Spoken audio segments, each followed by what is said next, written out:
Ora seguirò l'ultimo pezzo.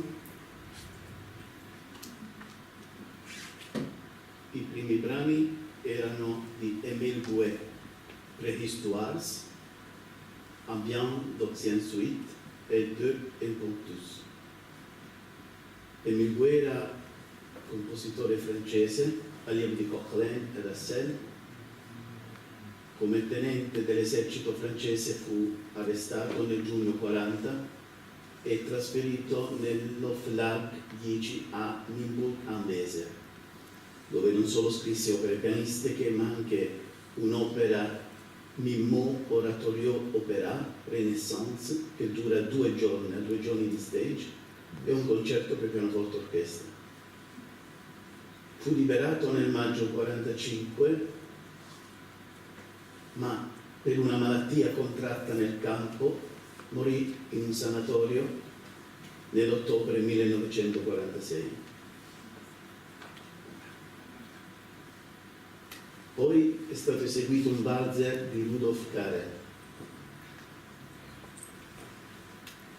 Rudolf Karel era compositore ceco, allievo di Antonín Dvořák, combatté nella Legione Ceca durante la Prima Guerra Mondiale,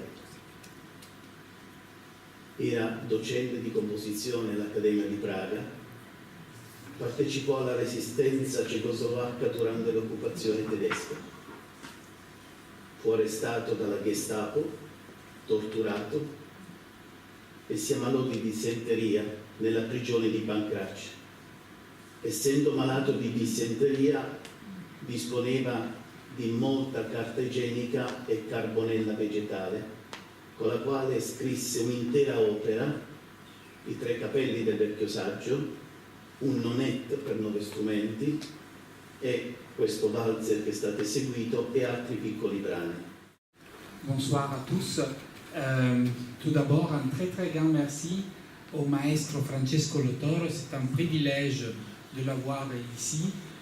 Pianiste, chef d'orchestre qui depuis 30 ans mène des recherches sur la musique qui a été composée dans les camps de concentration.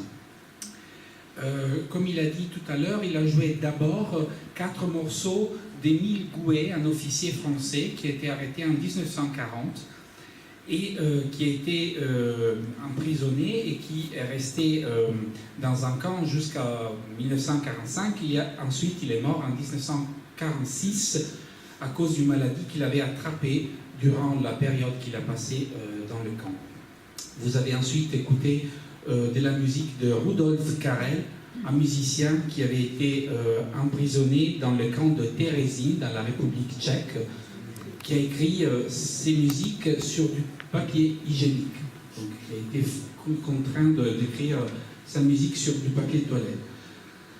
Vous avez écouté aussi 2 tangos de Józef Kropinski, un musicien polonais qui fut arrêté, emprisonné d'abord à Auschwitz, ensuite à Buchenwald. Il a écrit plus de 440 œuvres. Il a été obligé d'en brûler beaucoup parce qu'il a été ensuite transféré au camp de Dachau et durant les trajets, il en a brûlé beaucoup parce qu'il avait froid. Le dernier morceau que vous avez écouté, c'était du musicien Karel Benner, un musicien de la République tchèque, pianiste et compositeur, qui avait été condamné aux travaux forcés et lui aussi à Terezín et à Birkenau, là où il s'est retrouvé devant au tristement fameux docteur Mengele. Et lui, il a pu survivre parce que la personne devant lui avait répondu à M. Mengele qui lui demandait quel était son métier. Il avait répondu « Je suis chanteur » et il avait été envoyé au champ d'Argas et lui il a répondu « Non, je suis ouvrier ». Et donc grâce à cette réponse, il a pu survivre au camp de concentration.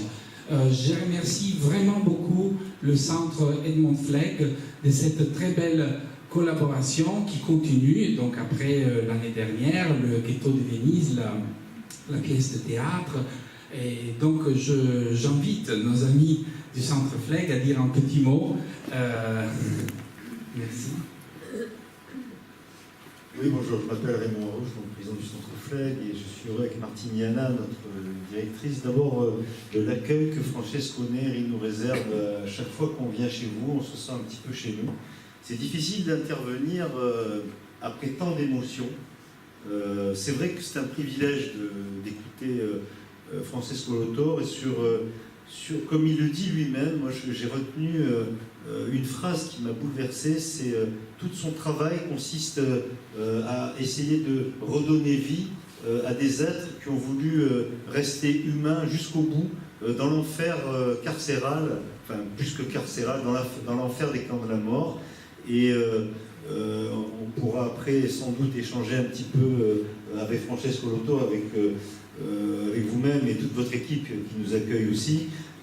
Voilà, moi je ne vais pas être trop long. J'ai une chose importante à dire, c'est qu'avec l'Institut italien, nous partageons des valeurs communes qui nous amènent à organiser ensemble des manifestations. C'est une volonté farouche d'abord de promouvoir nos cultures dans la cité, et ça c'est très important, et en même temps de montrer aussi une facette importante des différentes communautés présentes à Marseille, à savoir de s'emprunter l'un et l'autre des aspects culturels pour former ensemble une belle mosaïque harmonieuse. Donc merci encore à l'Institut italien, et nous allons maintenant assister à la projection d'un documentaire qui retrace le parcours de Francesco Lotore. Merci à tous d'être présents, et bonne projection, et à très bientôt.